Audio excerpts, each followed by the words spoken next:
Hey, what's cracking everybody? Welcome back to Computer Games Hardware.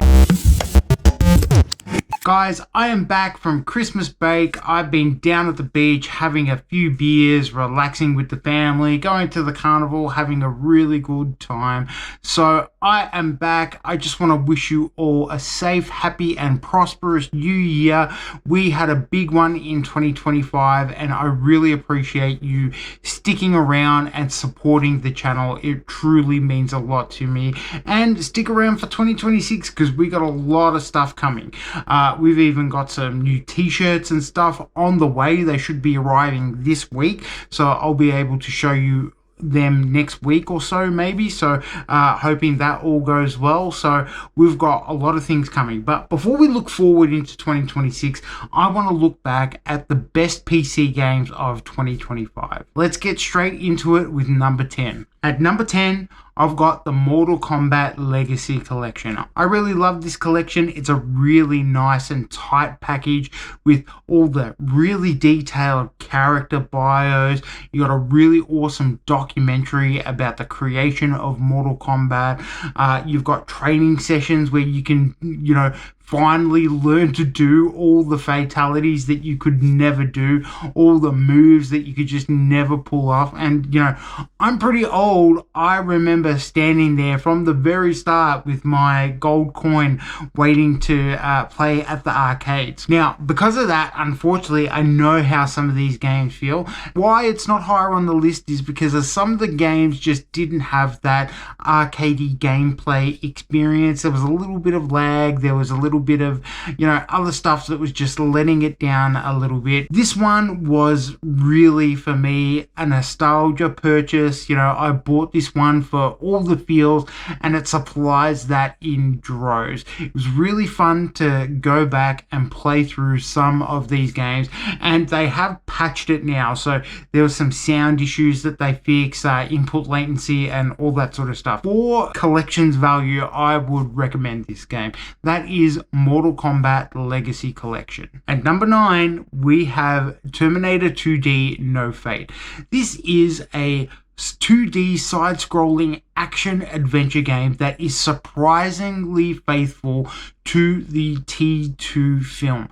It has all the huge set pieces from the movie, and you play as all the lead players in the film. John Connor, the Terminator, the T-1000, the T-800. Everyone's here. Sarah Connor, you name it. You've got a little set piece for everybody.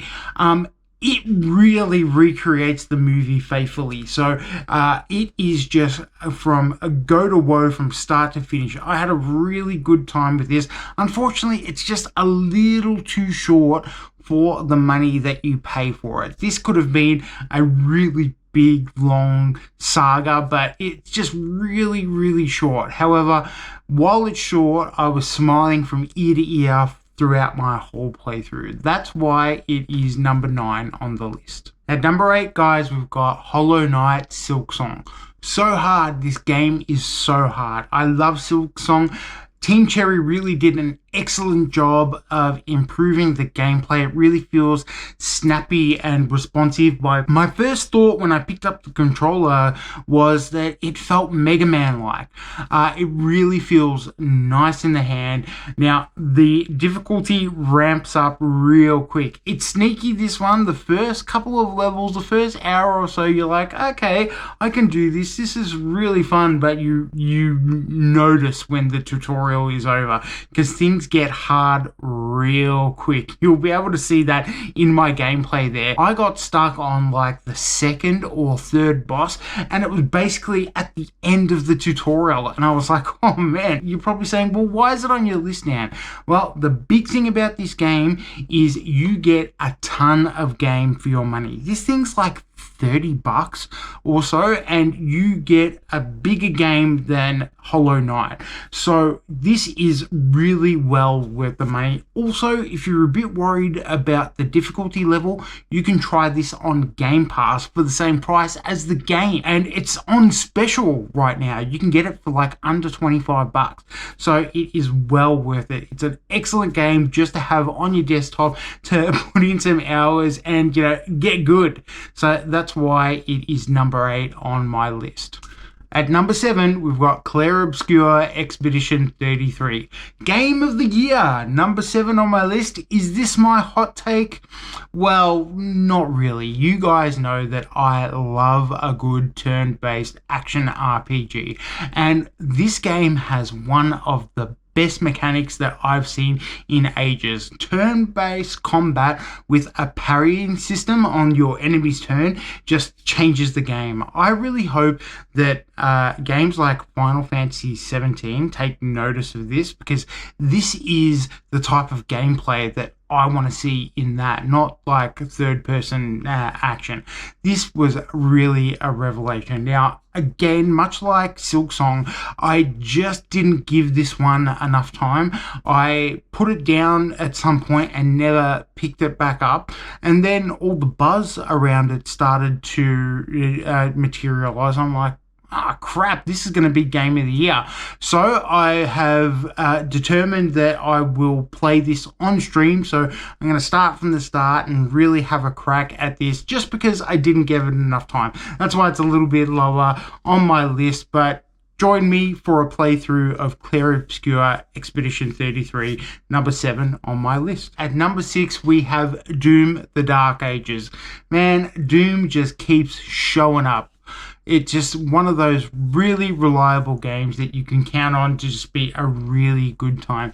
And this is another one of those games that I just leave on my desktop and I can just jump in anytime. It's got a really chunky feel to it. It's much different to the other entries in the new remake series. This one's a little bit slower and chunkier, and it's got a more tactile feel. You've got a grappling hook, and you've got your shield, and you just like slicing through people. But it's still a Doom game. A lot of people say, "Oh, I don't like it because it's too slow." I actually feel like it feels more like original 1993 Doom than anything else, and that's a good feeling. I really like this game. If you're here looking for the story, don't worry about that.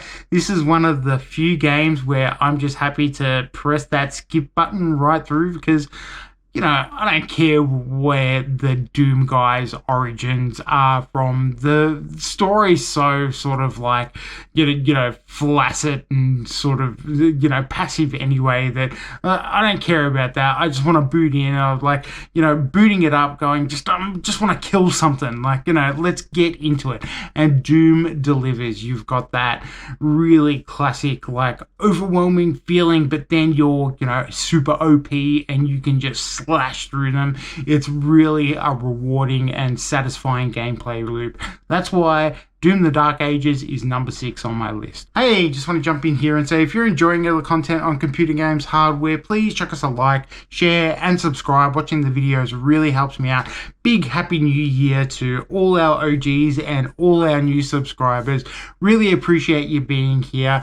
Really appreciate all the support you gave us in 2025, and stick around for 2026. We've got a lot coming on. We've got new t-shirts coming up. We're gonna, do some exciting giveaways and things like that. We're going for 10k subscribers, so stick around to learn about all the giveaways around that. Really appreciate you having you guys. Thanks for watching, everybody. All right, guys, we're getting into the pointing. How are you looking so far? Do you like what I've done? A little bit different to most lists, but this is what I've played. This is what I've really enjoyed. What would your 10 to 6 be? Let me know in the comments down below.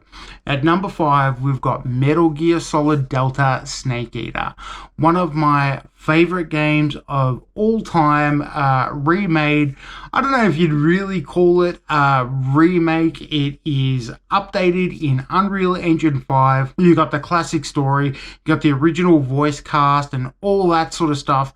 It was a truly exciting experience. I streamed Metal Gear Solid Delta Snake Eater from start to finish on the stream, and you guys really enjoyed it and made it a really fun experience, having a laugh through all those Kojima-isms and, you know, playing a game that is, you know, 25 years old, but, you know, updated for modern graphics was a fun experience. Now, this game wasn't perfect, which is why it's not higher on this list, because really this is one of my favorite games of all time, but frame pacing issues, locked FPS at 60 frames per second, just like poor PC optimizations really let this one down a little bit. Despite all that, you guys made it a really fun time to play through on the streams. Truly one of my favorite games of all time. It looks absolutely stunning as well. So I had a really great time with Metal Gear Solid Delta Snake Eater. Wax on, wax off. Yeah, baby. At number 4, we've got Final Fantasy VII Rebirth. Talk about the way to do a remake. They update the graphics, update the story a little bit, but really hit on all those nostalgic beats that you come to expect when you pick the controller up. Final Fantasy VII Rebirth looks amazing. Now, it's not the prettiest game on this list because it's going for consistency with remake, and I'm sort of hoping that the next installment will have the same look and feel to it. You know, you're paying a lot of money for it, but you are doing a lot in it. The side quests, the missions, you could be here for up to 150 hours. I think the story took me 70, 80 hours to do, so there is a lot to do. Probably a bit too overlong for my taste for Final Fantasy VII, but thankfully the story diverges just a little bit that makes you go, oh, that's interesting. That's not what I was expecting, but in a really respectful way to the original story's narrative. So, you know, a little bit too long, but really left me wanting to see how it all wraps up. That's why it's so high on my list. One of the best games of all time being remade into a new best game of all time. So it's really something truly special. So I had a really good time playing through Final Fantasy VII Rebirth. Got him! Sucked in. At number 3, we have The Last of Us Part 2 Remastered. This was another one that I streamed from start to finish on the stream and really appreciated your support throughout this one. This was a truly amazing experience for me because I have never played The Last of Us Part 2. So you can go and see me react to some of the story elements in real time and just be absolutely blown away. Now, Naughty Dog, this is the best experience despite this also having some flaws, some frame issues and things like that. Despite that, it was an excellent game. The gameplay is just really satisfying. It was just a really great experience to go through this story, and somehow I managed to avoid all the spoilers for this, so you can go back and watch my reactions in real time because I had a real visceral reaction to the story on this one. It was an excellent experience, and I'm really glad that you guys could come on the journey with me. That's why The Last of Us Part 2 Remastered is number 3 on the list. Oh, I'm speechless. I'm in shock. I did not expect that to happen at all. And that's like, what, the first like 2.5 hours of the game? Ooh, we're getting there, guys. We're really close. But at number 2, we have Chronos The New Dawn. Now, no surprises that a survival horror game is so high up on my list. Chronos The New Dawn is one of these criminally underrated games that not enough people, I think, are speaking about. And this is another difficult game. I've played a couple of really challenging games this year, and I've quite been enjoying it actually, and you guys have been sort of helping me out. But this has a really compelling story which hits on story beats that are relative to some of the things that we've gone through in modern society. I don't want to spoil it for anyone, but it's got a really interesting sci-fi story that taps into real world events in a way that is just really interesting and very tactile. Now, this is a game that also has some story choices, which actually don't mean that much in the long run, but it makes up for it in just the atmosphere that this game gives you. The gameplay loop is really tight. It does a little bit of everything. This game is sort of grabbing from Dead Space, from Resident Evil, from all the survival horror genre and doing it really, really well. Maybe not reinventing the wheel, but doing things in a really satisfying way.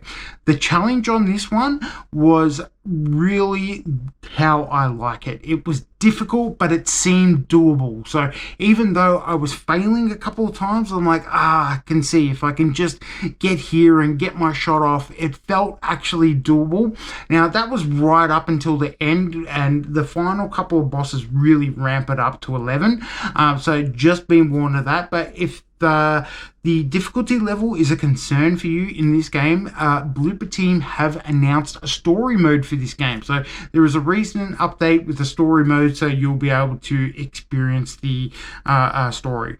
Now, this was a really long game too, so another one that's got good value for money, and another one where New Game Plus is worth playing through again, because it just felt really good to go back through with, you know, all your upgrades and things like that. I highly recommend this one. Chronos, the New Dawn, number 2 on my list. Alright guys, here we are. We're at 2026, we're at number 1, and at number 1 we have Stellar Blade. I just played the hell out of Stellar Blade. I had a really good time with this game, despite some of the shortcomings. Now, this game was atrociously expensive, so that really put me off, and I didn't play it for a really long time until it went on sale. So I got this for a steal on sale on Steam, and I didn't expect to like this game as much as I did, but it just got its hooks into me. And if I'm being perfectly honest, I think people aren't talking about this game as much as they should because the controversial nature of it, or the sexiness of the main character and the outfits and the costumes. Sexy girls, you know the drill, guys. Look, to me, it doesn't seem like a big deal. I was on the stream, people raised this really controversial game. I didn't really know too much about that, and it didn't concern me a lot. Now, if you're an adult, it's an adult game, so expect that. There's a little bit of sexiness. You get different costumes and that for Eve, the protagonist. But what's really special about this game is the action and the combat. It's got excellent combat systems. It's almost like a mix between Jedi Fallen Order, Resident Evil, and Black Myth Wukong in this really exciting sci-fi setting. You've got these intense parry and dodge systems. You've got a shooter in there as well, and you get this intense combat. I really had a fun time, and the challenge is excellent. Again, like Chronos, just the way I like it. It's more forgiving than most of it, but it's still a real challenge, which I really appreciated. Actually, this is another game where New Game Plus feels like really the sweet spot. You've got collectibles like different like sexy outfits for Eve. You collect all these cans, and you pick up different story beats from there's a ton of collectibles, and all the side missions and the side quests are challenging and fun, so I'm happy to do them over and over again. So I really enjoyed my time with this one. Once you level up Eve, you feel like really OP. It almost feels like Diablo in the way you're just like laying waste to people after just like copying it through your first playthrough. So that's why it's my favorite game of the year. I think more people should be talking about this game. I think some of the controversy around it let it down a little bit, but the sequel is coming in 2026, and it's not going to be a PlayStation exclusive this time. So there you go, Stellar Blade, number 1 on my list. This is what I'm playing on hard mode, so I'm playing Keepy Uppy as well. Go. Oh. Ah.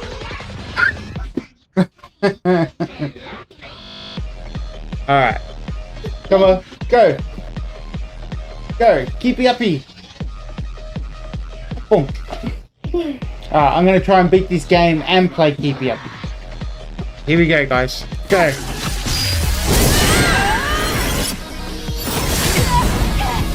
Whoa! Okay. We've got...